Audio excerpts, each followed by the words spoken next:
I had a water and a beer to pass the time while waiting for my room to open. Soon enough, it was ready.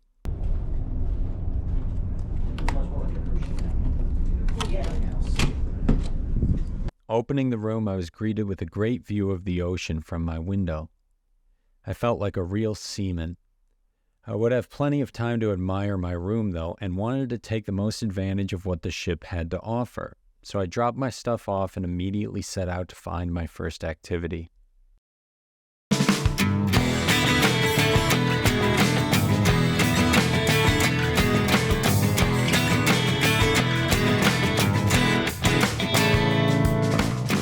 was a beautiful day, and I kind of just felt like relaxing. The drink package, which makes all of your drinks complimentary, was around $300, and I wanted to make the most of that. So I started drinking at one. After quickly downing my first, I moved on to my second.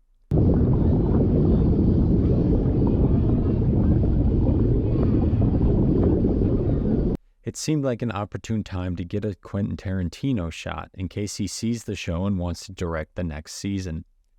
The man across from me decided to take a picture of me while his surprisingly modestly dressed girlfriend watched. They seemed nice. I didn't talk to them, though, and decided to tan. It was too bright, though, and I couldn't manage it even with sunglasses on.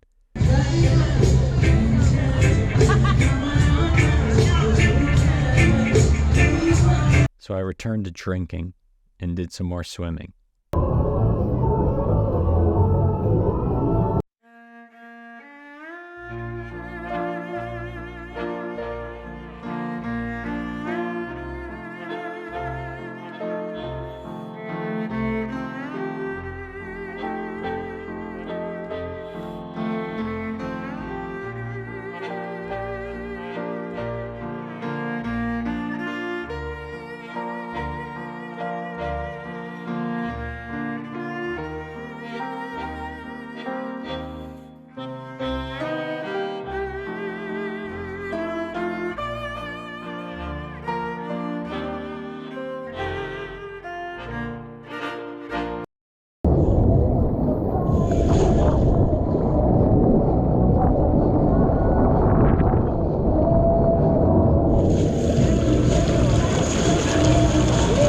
Have you ever sat in water while looking out at water while drinking water?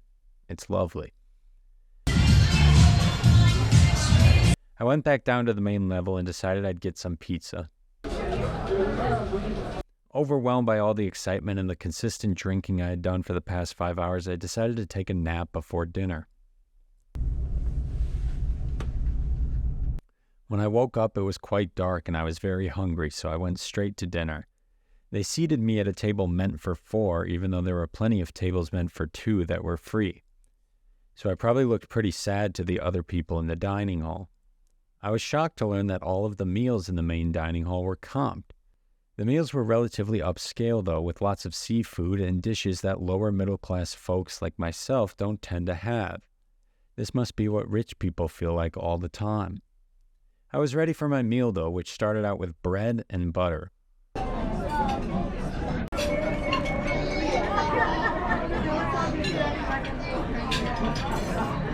And that was good. Next on the agenda was the crab cake. I have always liked the taste of crabs, except the ones on the 40-year-old meth head I hooked up with. Those weren't great. I complimented the crab cake with a nice Pinot Noir. My main course came out shortly after. I think it was cod or sea bass or something. Not sure. Some kind of fish.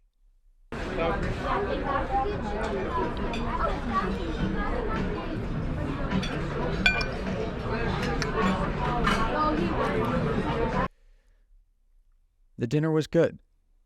I felt I had done a lot on my first day and went to bed.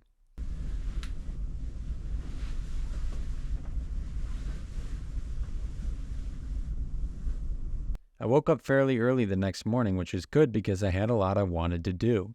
So I quickly showered and got a pretentious shot of me looking out longingly at the vast ocean.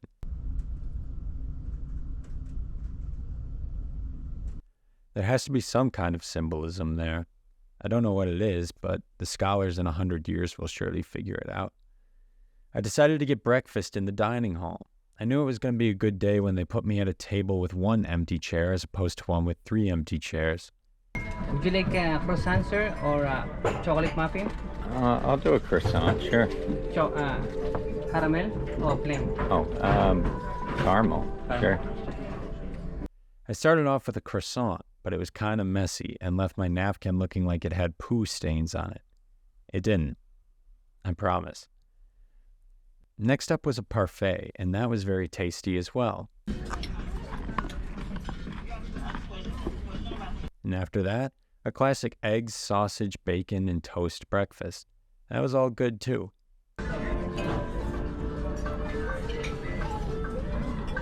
was a great way to start what I knew would be an eventful day. This was the day we were going to land on some private island, and I went back to my room to watch the ship pull up. I have never been to a private island, and I don't know much about them, but I do know that there are some where you can get a bunch of famous people's autographs, probably in the form of an NDA, but an autograph nonetheless. It would take the ship a minute to dock, though, so I decided to walk around a bit. I was up far earlier than most people, as I assumed the endless drinking rendered people unable to wake up as early as me. I had drank plenty, but my body's ability to metabolize toxins is concerningly strong. I decided to grab a coffee and check the weather for the day, as the sky looked kind of gray and rainy outside. I wanted to check if it would be too cold to swim in the ocean. Looking at Google, apparently the Atlantic Ocean was 23 degrees. That didn't seem quite right. The Atlantic Ocean is fairly big, and I assume has varying temperatures depending on where you are in it. So was 23 degrees like a median or average? I didn't trust it and decided I would just have to find out for myself. After drinking my coffee, I was off to the next step of my adventure, the private island.